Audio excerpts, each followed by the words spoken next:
Nickel, je suis avec Steve, c'est pour vous dire que là, moi j'ai parlé cet après-midi de nouveau au PDG du port. Et j'ai parlé au directeur, M. Desbiens, le docteur Desbiens, et là, c'est clair, nous autres, on s'en remet au directeur de la santé publique.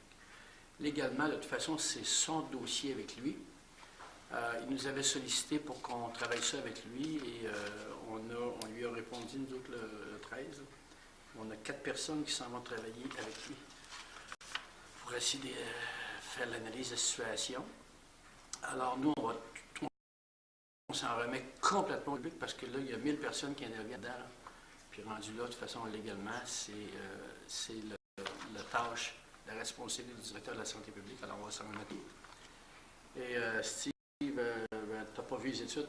Non, j'ai toujours pas vu les études. Les études qui ont été mentionnées ce matin faisaient partie d'une deuxième partie qui visait à entourer l'étude atmosphérique sur l'incinérateur. La première partie avait déjà dit que l'incinérateur est une source négligeable de pollution dans le secteur. On attendait une deuxième partie. Nous, à la Ville, on avait hâte d'avoir le rapport parce que dans la deuxième partie, je veux vous rappeler que la White Birch a fermé pendant 6 mois et nous, on voulait avoir l'impact sur l'environnement de l'incinérateur, de la fermeture Birch. Pas de la fermeture, mais de la cessation des opérations. Fait que nous, ce rapport-là, on l'attend avec impatience. On ne l'a pas vu. On espère l'avoir. Qui ont été plus chanceux que nous autres. Mais c'est pas normal, justement, que les journaux l'aient avant vous autres. Je veux dire, c'est préoccupant. C'est des données de 2010, en plus. Bien, il y avait une 2012. première donnée de 2010 qui avait sorti. Et là, la donnée l'année dernière, c'était décembre 2010 à juin 2011.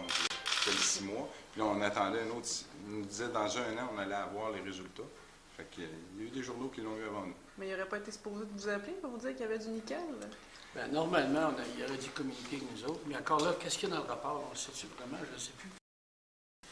Le directeur, là, il ne peut pas le partager parce qu'il y a des clauses de confidentialité. La part ne l'a pas, nous, on ne l'a pas. Alors, il aurait été normal de nous en informer. Maintenant, on va attendre. Là. Justement, à cause de tout ça, nous autres, on va s'en remettre directement au directeur de santé. Mais juste, moi, j'ai fait une vérification aujourd'hui avec les gens de l'incinérateur. Pour nous, le nickel, c'est pas une source, c'est pas un polluant qu'on recherche dans nos analyses. Si c'était qui était une émanation de l'incinérateur, on pourrait facilement le contrôler, parce qu'on a des exemples de mercure qu'on contrôle très, très bien à l'incinérateur.